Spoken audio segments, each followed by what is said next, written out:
onde a pessoa, tipo, tem que estar praticando aquilo toda hora, tem que estar pensando naquilo todo momento, a toda hora, pra conseguir, parece que, desativar uma chave desse mundo real. E assim, o sexo tem suas consequências, a impulsividade sexual tem suas consequências, sabe? E as pessoas, elas, muitas das vezes falam, não, só sou sexualmente ativo. Pô, tá bom, você ser sexualmente ativo é saudável. Só que assim, o que às vezes você faz de loucura pra poder ter pra poder ter uma noite com alguém? Exato. Alguns momentos. Tanto que assim, eu tenho uma isso serve muito pros homens, não sei se pras mulheres também. Mas eu tenho como eu posso dizer, uma dica pra quem tem esses impulsos aí. Eu falo o seguinte, cara, antes de você fazer qualquer coisa que você vai fazer, você já te falei isso, né? Vai no banheiro, bate uma boa popunha e depois volta pra pensar se você realmente quer aquilo.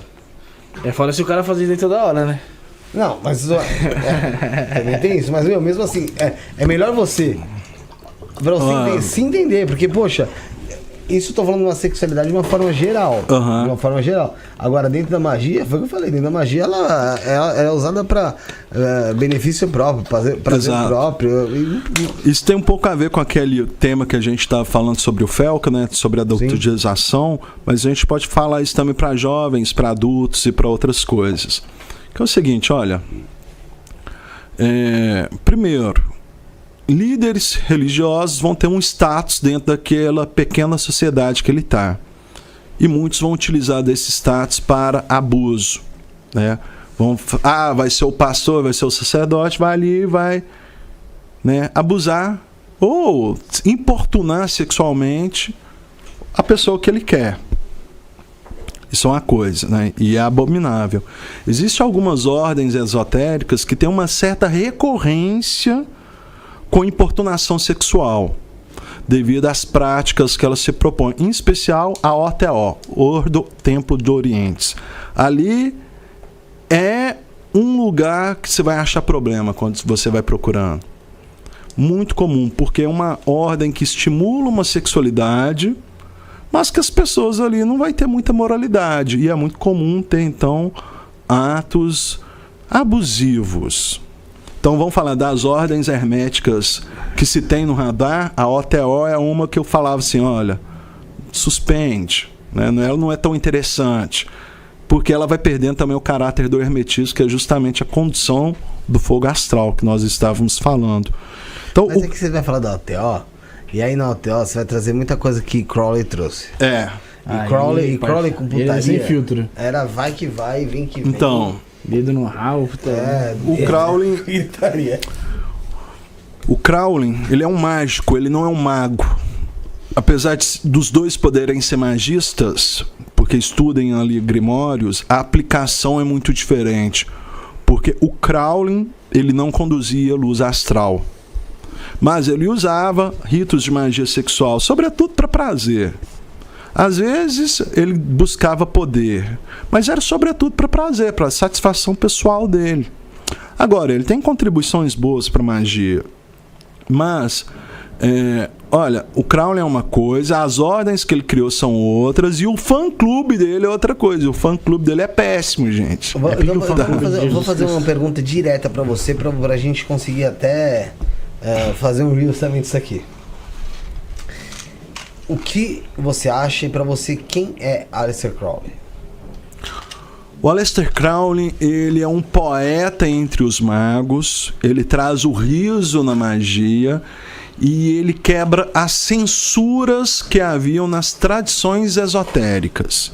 Então ele estimula a coragem e a criatividade. Porém, ele é um ser humano com muitas limitações.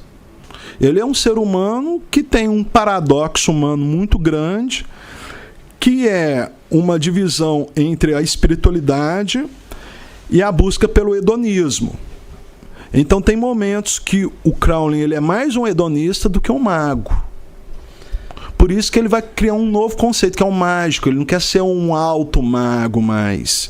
Ele quer ser uma pessoa que vive os desejos dele sem as normas sociais, e ele busca entender a sabedoria através da compreensão dos desejos. Mas quando você fala sobre mago e mágico, você... Existe uma hierarquia. Você afirmaria que Crowley, então, não foi um mago? Ele é um mago, não de grande categoria, mas ele é bom. Ele não é pequeno, tá? Mas ele não é pequeno pelo que ele fazia ou pelo nome que ele carrega até hoje? Ele é um grande divulgador da magia. Isso a gente pode falar. Como mago, vamos falar, quem que são os grandes magos? O Samuel Liddell, mestre dele, é grande. O Eliphas Levi é grande. O Papus é grande. Tem gente que gosta de falar papi. Eu gosto de falar Papus porque, como a gente está no Brasil, eu vou aportuguesar tudo, tá, gente? Cornélio Agrippa é grande. Francis Barre é grande. Giordano Bruno é grande. Blavatsky? A Blavatsky, ela tá na categoria do Crowley pra mim. Eles são, assim, ó, tá num segundo patamar, entende? Não tá no topo da pirâmide, não, mas são importantes, porque a Blavatsky, ela é mais uma mística do que uma maga. Ela fala de mistérios e de magia, mas ela não tem muita prática operacional nas coisas dela. Ela estimula muito a meditação, né? Que é uma coisa positiva. E ela tem ali uma contribuição boa. Agora, existe uma corrente da magia que vai usar a tradição da alta magia e rever as coisas do Crowley. Quer dizer, não é aceitar do jeito que ele colocou, não. Ele põe ali uma coisa, eles vão ler, interpretar e vão adequar da forma dele. Que vai ser a corrente do Arnold Krumheller. Ele é um discípulo do Papus. Olha só que legal, porque nesse momento a história toda se confunde. O Papus, francês. O Samuel Liddell, inglês, mas vai para a França e se encontra com o Papus e inicia o Papus na Golden Dawn. Nesse momento, lá na França, o jovem Crowley vai para Paris, é iniciado pelo Samuel Liddell, mas não é aceito na Câmara dos Adeptos da Aurora Dourada. Ele é excluído. E começa uma briga do Liddell ao proteger o Crowley contra a outra cúpula que patrocinava, que dava o dinheiro para a Aurora Dourada. 1910. A Aurora Dourada vai se implodir, vai virar várias outras ordens. A mais conhecida é a Stella Matutina e a outra é Alpha et Ômega. As lideranças dividem, né? E depois, tempos depois, a Golden Dawn retorna como tradição, que é essa Golden Dawn que eu participo hoje. Ela já não tem, então, a linhagem direta ali. Ela foi interrompida. O Crowley pega os manuscritos que o Samuel Liddell deu para ele, estuda, patentia e publica. Muita gente critica o Crowley por isso, mas eu apoio ele nesse momento. Por quê? Porque senão eu não tinha estudado na Golden Dawn. Seria um material apagado aí. Porque basicamente eu estou na Golden Dawn hoje porque ele fez isso no passado. E o discípulo dele, o primeiro, né, que é o Israel Regardi, ele era o aprendiz e secretário do Crowley. Ele vivia ali na casa dele, mexia na biblioteca e tal. Ele pega esse manuscrito e vai republicar ele décadas depois. Aí que a tradição da Aurora Dourada retorna. A gente está pensando, então, em 1980, mais ou menos recente, 40, 50 anos atrás. E, desde então, ela se mantém, então, como uma fonte de estudos. Então, olha, o Crowley, ele é importante na literatura. Os livros que ele escreve são os mais bonitos e os de melhor leitura. E o Arnold Krumheller é um médico alemão que estuda com o Papus. O Papus é um médico na França, então ele estuda medicina e estuda magia com o Papus. E ele tem contato com a obra do Crowley. E nesse momento, os líderes das sociedades da Rosa Cruz, das várias que se tinha, se reúnem, pegam contato com a obra do Crowley, inclusive o líder, o fundador da MORC, o Spencer. E eles pensam o seguinte: olha, a gente vai até promover esse jovem aqui como profeta Rosa Cruz. Era uma coisa mais ou menos assim. Só que o Crowley começa a entrar para a libertinagem, a vida hedonista, e as pessoas falam o seguinte: olha, não vamos não. E o Arnold Krumheller, que era um dos presidentes de uma sociedade Rosa Cruz, o alemão, ele vai fazer essa revisão da obra do Crowley e vai vir para o México. No México, ele vai para o Peru e vai levar essa tradição do Papus, que a gente chama a tradição martinista, e a tradição da magia cerimonial, que passa pelo Aleister Crowley, pela Golden Dawn, e vai reunir elas no Peru, aqui do lado do Brasil. A gente está pensando em 1930, 1940 e 1950.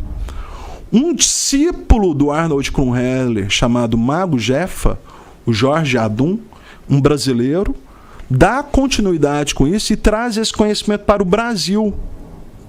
Então, aqui no Brasil e no Peru, começa um movimento esotérico, que é um movimento da América do Sul. Uma escola de magia, no qual o martinismo e a magia cerimonial inglesa se encontram.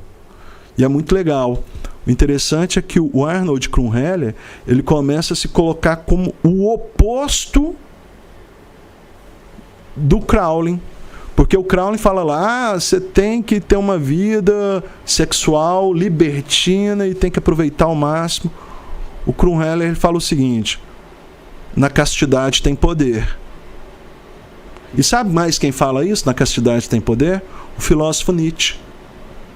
E como eu falo que a filosofia está influenciando a magia, o Crowley, o Arnold Krumheller e toda essa geração está lendo Nietzsche. Daí que o conceito de telema vai ganhar força.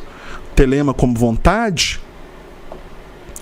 ele vai ganhar força porque as expressões da filosofia do Nietzsche entram na corrente da magia, como principalmente a ideia de vontade de poder ou vontade de potência, termos esses desenvolvidos pelo Nietzsche.